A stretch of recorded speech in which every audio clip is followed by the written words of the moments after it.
علی عادل آپ کی خدمت میں روح کی غذا پروگرام لے کر حاضر ہوں۔ دوستو، ہم جانتے ہیں کہ آپ غزہ، فلسطین اور جارڈن وغیرہ کے مظلوم لوگوں کے لیے، وہاں کی بلکتی اور سسکتی آہوں کے لیے بے چین ہوں گے، اور ظاہر ہے کیوں نہ ہو، جبکہ یہ ہمارا ملی اور انسانی فریضہ ہے اور تقاضا ہے کہ ہم ہر ایک مظلوم کے ساتھ ہوں۔ اسلام تو بلا تفریق مذہب و ملت مظلومین سے ہمدردی کا حکم دیتا ہے، چاہے وہ جو بھی ہو۔ مظلوم اور ظالم کے بارے میں اکثر ہم حدیثیں سنتے رہتے ہیں، پڑھتے رہتے ہیں، مگر ہم پر اثر نہیں ہوتا۔ کیوں نہیں ہوتا، یہ سوچنے کی بات ہے۔ حدیث کا مفہوم ہے کہ جب انسان گناہ کرتا رہتا ہے تو اس کے قلب پر ایک سیاہ داغ لگ جاتا ہے، توبہ کرتا ہے تو وہ داغ صاف ہو جاتا ہے، دھل جاتا ہے، اور اگر نہیں کرتا تو پھر جو قلب ہے، دل ہے، وہ سیاہ ہو جاتا ہے، پھر اس پر دین کی کوئی بات، نیکی کی کوئی بات اثر نہیں کرتی۔ اب ہم خود اپنا محاسبہ کر سکتے ہیں۔ یہ بڑے خوف کی بات ہے دوستو کہ ہم پر ان تمام حالات کا کچھ اثر ہی نہیں ہوتا، اور جو دعا کرنے والے لوگ ہیں، ہمارے بزرگ دیدہ لوگ ہیں، ان کی دعاؤں میں اثر نہیں۔ لیکن یہ سب کیوں ہے؟ سوچ رہے ہوتے ہیں کہ ہماری کمائی حلال اور ہم تو نمازی، حاجی، روزدار، پرہیزگار، مگر حقیقت یہ ہے کہ ہمارا کہیں نہ کہیں چاہے انچاہے بینکوں کے سودی نظام کے ساتھ تعلق ہے، اور یہود نے بڑے سوچ سمجھ کر اس نظام کے جال کو دنیا میں پھیلا دیا ہے، اور یہ سود یہود کو ایک روز برباد کر دے گا، یہ طے ہے۔ لیکن ساتھ میں اس سے جڑی دوسری قوموں کو بھی یہ سود کا نظام نہیں چھوڑے گا۔ خیر، یہ ایک الگ طویل گفتگو کا موضوع ہے، لیکن یہ لمحہ فکریہ ہے، اور ہر ایک کو ہر زاویے سے اپنا تعاقب اور محاسبہ کرنے کی اس وقت اشد ضرورت ہے۔ آج سب سے زیادہ دعاؤں اور ہمدردی اور تعاون کی جو ہے وہ غزہ اور فلسطین کی معصوم اور مظلوم عوام ہے، سب سے زیادہ یہ مستحق ہے۔ مسلم ممالک کو اس وقت متحدہ طور پر آگے بڑھ کر عالمی برادری سے اسرائیل کی جارحیت اور آتنک پر پابندی لگانے اور اس کے ساتھ تمام روابط ختم کرنے کی پرزور کوشش اور اپیل کرنے کی فوری ضرورت ہے۔ یہ میسج خصوصاً مسلم ممالک کے رہنماؤں کے لیے بھی ہے، اور اگر مسلم ممالک کے رہنماؤں کو اپنی جان یا عیشوں کی تباہی کا خطرہ ہے تو آج بھی تمہاری غیرت ایمانی اور حمیت انسانی اور ضمیر تو مرا ہوا ہے نا۔ تم تو پہلے سے مرے ہوئے ہو۔ جس کی غیرت مر جاتی ہے، جس کا ضمیر مر جاتا ہے، وہ تو مر جاتا ہے، جس میں بیجا رہ جاتا ہے۔ ہاں، تمہارے محلات، تمہارے بازار، تمہاری شان و شوکت، تمہارے حشم و قدم، تمہارے انفراسٹرکچرز اور اونچی اونچی عمارتیں وہ دکھائی دے رہی ہیں، جو بہت جلد ختم ہو جائیں گی، اور اگر کچھ نہیں تو موت تو تم کو آ ہی جائے گی۔ جس دن تم کو موت آئے گی اس دن تم سے یہ سب کچھ چھوٹ جائے گا۔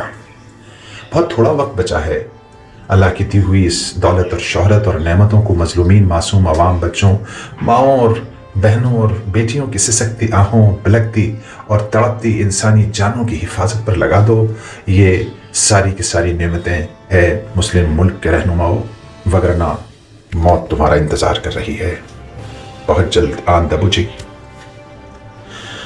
اے مسلم ممالک کے رہنما، اٹھو، نیند غفلت سے جاگو، اور انبیاء علیہ السلام کی متبرک سرزمین فلسطین کی مظلوم عوام، غزہ کے مظلوم عوام اور قبلہ اول کی بقا پر اپنی طاقت اور حکمت کو لگا دو، وقت رہتے لگا دو، ورنہ سب کچھ لٹ جانے کے بعد بہت پچھتاؤ گے، اور وہ پچھتاوا کسی کام نہ آئے گا تمہارے اے مسلم ملکوں کے رہنماؤ۔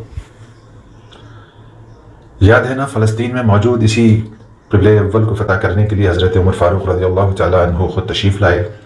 5000 سے زیادہ صحابہ اکرام رضی اللہ تعالیٰ عنہ مجمعین نے یہاں شہادت کا جام نوش فرمایا۔ اس کے بعد فاتح صلاح الدین ایوبی، اور شہادت کا یہ سلسلہ آج تک جاری ہے۔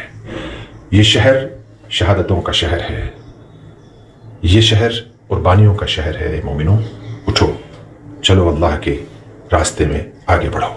مسلم ممالک کی خاموشی، بے حسی، بے بسی کو دیکھ کر محمد بن قاسم کا یہ قول مجھے بار بار یاد آتا ہے کہ غیرت جب زنگ آلود ہوتی ہے تو تلواریں صرف رقص کے لیے استعمال ہوتی ہیں۔ اپنی گود میں پالے ہیں پیغمبر اس نے، ہر مسلمان پر واجب ہے اقصیٰ کی حفاظت کرنا۔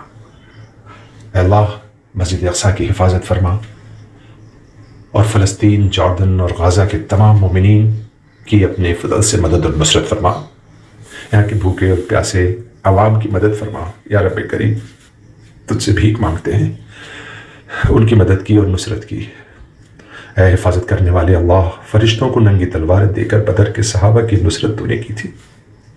اے ودود الودود، ابراہیم کو دہکتی آگ میں زندہ رکھنے والے اللہ، موسیٰ کو فرعون کے دربار میں پالنے والے اللہ، یونس کو مچھلی کے پیٹ میں زندہ رکھنے والے رحیم و کریم اللہ، یوسف کو بیابان جنگل کے کنویں سے نکالنے والے اور پھر یوسف کو حکومت کے تختوں پر بٹھانے والے احکم الحاکمین اے اللہ، عیسیٰ کو زندہ آسمان پر اٹھانے والے کریم یا اللہ، فلسطین کے مظلوموں کی مدد فرما، اور جو بھی جہاں مظلومیت کا شکار ہے انہیں سب کی مدد فرما دے۔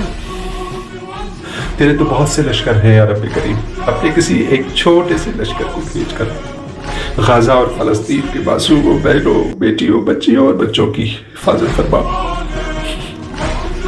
یا اللہ، عمر فاروق رضی اللہ تعالیٰ اور صلاح الدین جیسا کوئی رہنما بھیج دے میرے مولا، اپنا فضل فرما۔